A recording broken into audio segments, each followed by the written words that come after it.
नमस्कार. नंदकिशोर एज्युकेशनल या यूट्यूब चॅनलमध्ये मी आपलं सहर्ष स्वागत करत आहे. तर आजच्या या व्हिडिओमध्ये आपण मागील म्हटल्याप्रमाणे ऑब्जेक्टिव्ह केस म्हणजेच कर्मकारक याचा वापर पाहणार आहोत.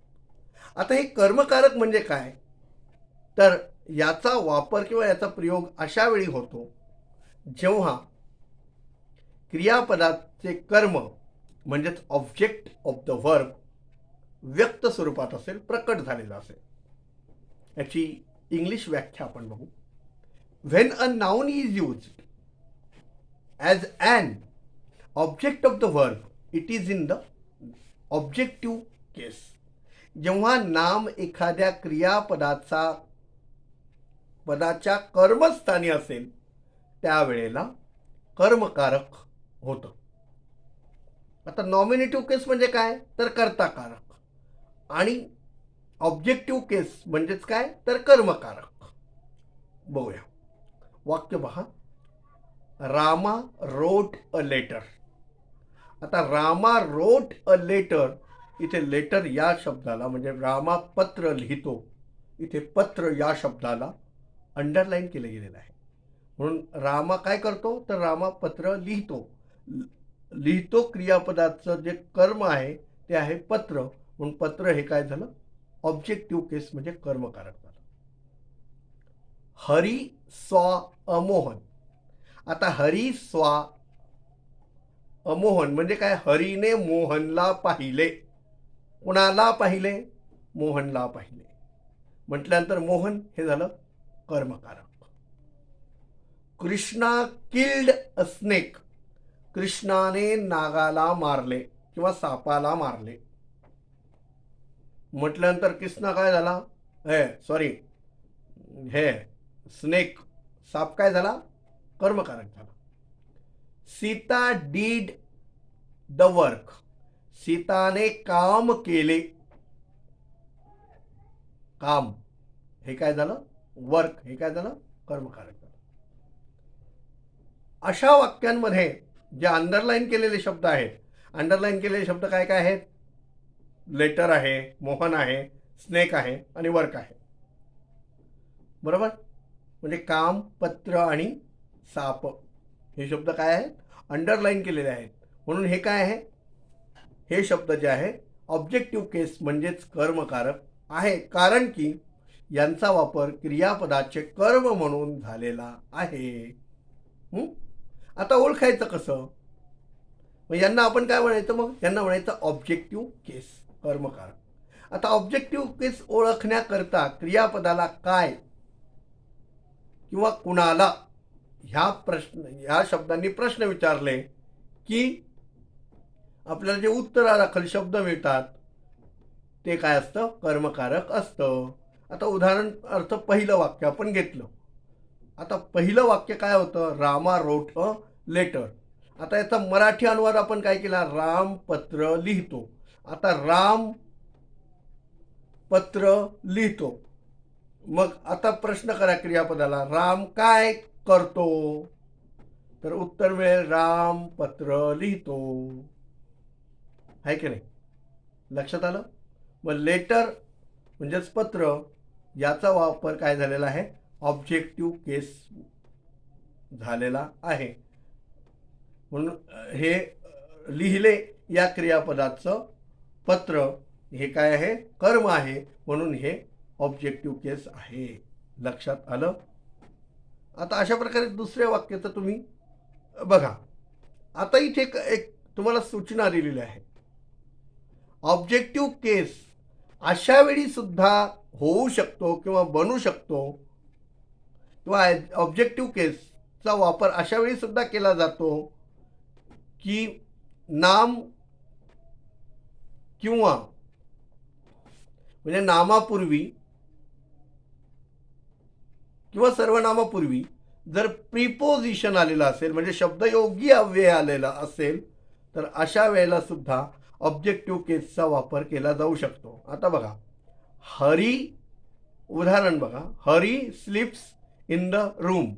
आता इन हे काय आहे, प्रिपोजिशन आहे, मग Hari sleep in the room.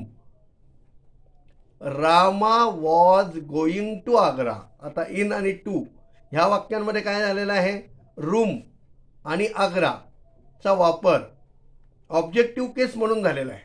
बरोबर आहे, कारण की हे जे आहे ते इन आणि टू या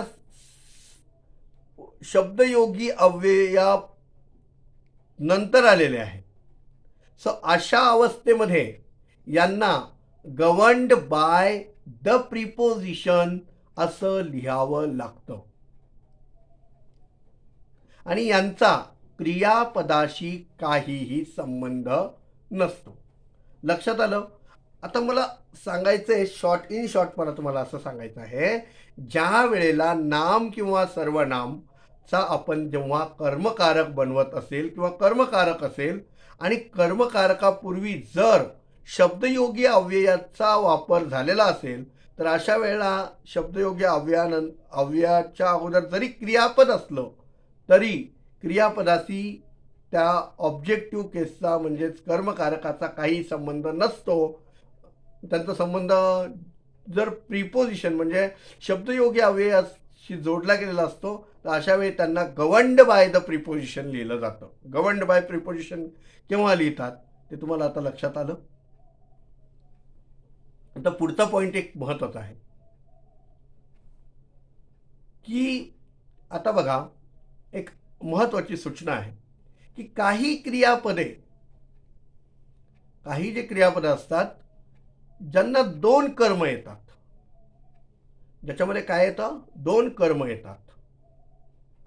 जसं अशी कोणती क्रियापदं आहेत की ज्यांना दोन कर्म घेतात, तर पहिला आहे, म्हणजे मी सगळीच सांगणार नाही आहे, मी वानगी दाखल म्हणजे उदाहरणादाखल काही सांगणार आहे. जसं की give, GIV give, ask, offer, promise. आपण म्हणतो ना I promise her I love you म्हणून, मी तिला प्रॉमिस केलं याच्यावर प्रेम करेल असो. तर promise, tell, do, fetch, get इत्यादी जी क्रियापदं असतात यांना दोन ऑब्जेक्ट म्हणजे दोन कर्म घेत आहे. हे अशी जी क्रियापदं असतात यांचा एका कर्माने पोट भरत नाही, यांना दोन कर्म लागतात, दोन कर्म वापरले जातात यांचे. आता याच्यामध्ये जे पहिलं कर्म असतं म्हणजे पहिला ऑब्जेक्ट जे असतं ते व्यक्ती असतं आणि दुसरं जे ऑब्जेक्ट असतं म्हणजे दुसरं जे कर्म असतं ते काय असतं, वस्तू असते. म्हणजे पहिले ऑब्जेक्ट असतं त्याला म्हणायचं इनडायरेक्ट ऑब्जेक्ट. म्हणजे पहिलं जे ऑब्जेक्ट असतं त्याला काय म्हणायचं, इनडायरेक्ट. म्हणजे व्यक्ती काय असते, इनडायरेक्ट ऑब्जेक्ट असते. आणि दुसरं जे ऑब्जेक्ट असतं, जे डायरेक्ट ऑब्जेक्ट असतं, जे वस्तू असते ते डायरेक्ट ऑब्जेक्ट असतं. म्हणजे आता इनडायरेक्टला म्हणायचं अप्रत्यक्ष कर्म आणि डायरेक्ट ऑब्जेक्टला आपण म्हणायचं प्रत्यक्ष कर्म. आता बघा एक एक्झाम्पल देऊन सांगतो. I gave Mohan a book. आता बघा, आय गेव म्हणजे मी दिले. काय दिले, मोहनला काय दिले, पुस्तक दिले.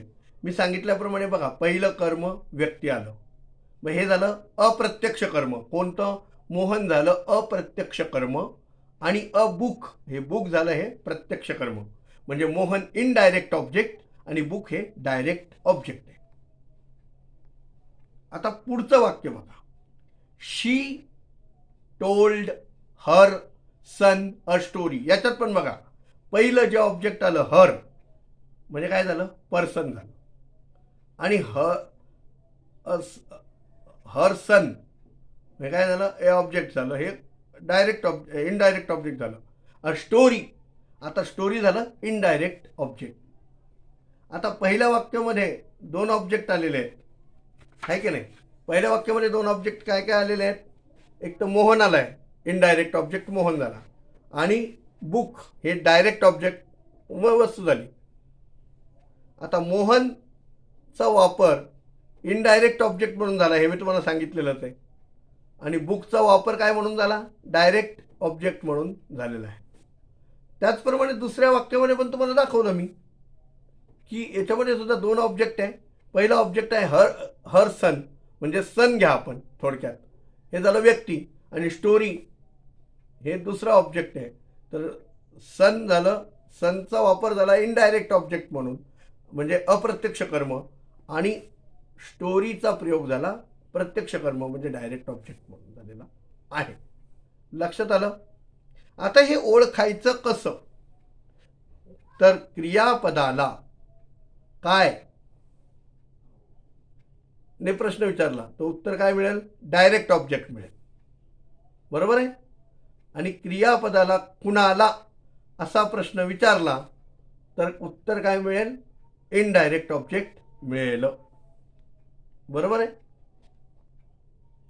आता दोन ऑब्जेक्ट म्हणजे दोन कर्म च्या वाक्यांचं जर आपल्याला प्रयोग बनवायचे असेल ॲक्टिव्ह आणि पॅसिव्ह व्हॉइसमध्ये, आता एखादं बघा, एखाद्या क्रियापदाला मी सांगितलं, जे काही क्रियापदं तुम्हाला वरती सांगितली, आणि त्या क्रियापदाचा आपल्याला जर ॲक्टिव्ह म्हणजे कर्मकर्तरी आणि कर्मकर्मणी प्रयोग जर करायचा असेल, म्हणजे कर्तरी आणि कर्मणी प्रयोगाचं जर याचं रूपांतर करायचं असेल तर एका ऑब्जेक्टला सब्जेक्ट केलं जातं आणि दुसऱ्या ऑब्जेक्ट त्याच्या जागेवरच राहतो. आता जो ऑब्जेक्ट आपल्या जागेवर राहतो किंवा त्याच्या स्थानावरती राहतो त्याला रिटर्न्ड, RETAINED, रिटर्न्ड ऑब्जेक्ट असं म्हटलं जातं. उदाहरण पहा, ॲक्टिव्ह व्हॉइसचं उदाहरण घ्या. Hari gave me a book. आता Hari gave me a book, आता याच्यामध्ये मी हे इनडायरेक्ट ऑब्जेक्ट आहे, बुक हे डायरेक्ट ऑब्जेक्ट आहे. आता याचं पॅसिव्ह कसं होणार? आय वॉज, मीचं काय झालं? आय झालं. I was given a book by Hari, म्हणजे माझ्याकडून पुस्तक हरीला दिले गेले. आता याच्यामध्ये बुक हा जो बुकचा जो प्रयोग झाला तो काय म्हणून झाला? तो रिटर्न्ड ऑब्जेक्ट म्हणून झाला आहे. आणि हा रिटर्न्ड